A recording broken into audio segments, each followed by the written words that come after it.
Greetings. Now we turn our attention to Chapter 13, Enterprise Crime, White-Collar Crime and Green-Collar Crime. This is a very interesting and important area. White-collar crime, for example, according to your author, involves illegal activities of people and organizations um,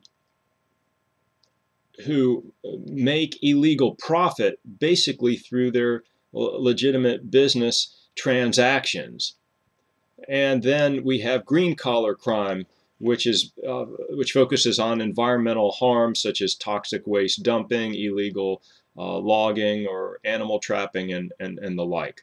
Many times we will see that we won't even know that white collar crime or environmental crime is going on.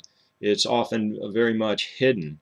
And it is argued that white collar and environmental crime may be much, much more costly to us as a society than crime in the streets. So you kind of get that crime in the suites and crime in the streets, with crime in the suites actually being more costly and possibly more dangerous as well. If you think about thousands of people ingesting a product that is dangerous to their health, you have thousands of victims in that regard. Your author does a nice job of going over the history of defining white-collar crime, and then the different types of crimes. For example, swindles, mortgage scams, religious swindles, chiseling, different types of exploitation, influence peddling, pilferage, embezzlement, management fraud, bank fraud, healthcare fraud, tax evasion, deceptive pricing, illegal restraint of trade, price fixing, violation of worker safety, false claims advertising, and there's a pretty extensive list. We also begin to look at strategies for trying to control white-collar crime.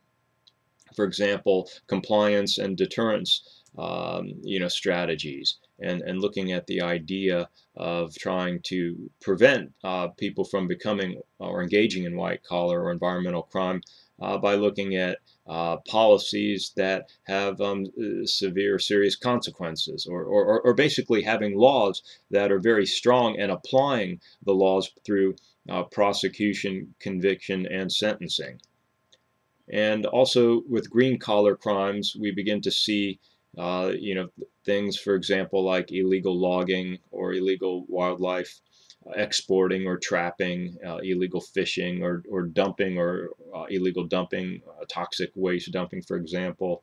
And that is also very costly and dangerous as well. Some different explanations of white-collar crime focus on rational choice and looking at also the whole idea that people make a rational decision to engage in white-collar crime, believing that the benefits outweigh the punishments or the consequences of getting caught. One example I would often use is, for example, an organization engages in illegal dumping of their waste, and they're fined, but they're fined less than if they were to pay to have it disposed of legally and safely.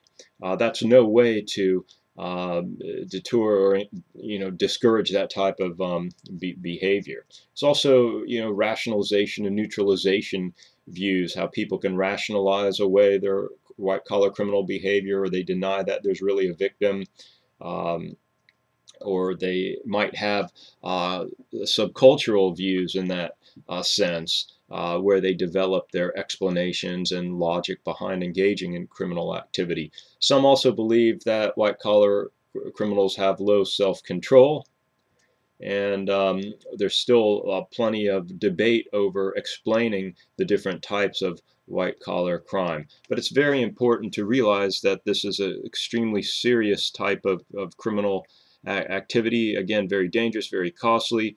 All of us probably have been victims in some way of some type of corporate crime, whether we know it or not. And it continues to be a big problem. And we even have an entire course on white collar crime if you're interested in pursuing that type of criminal behavior in greater detail. And this wraps up this podcast.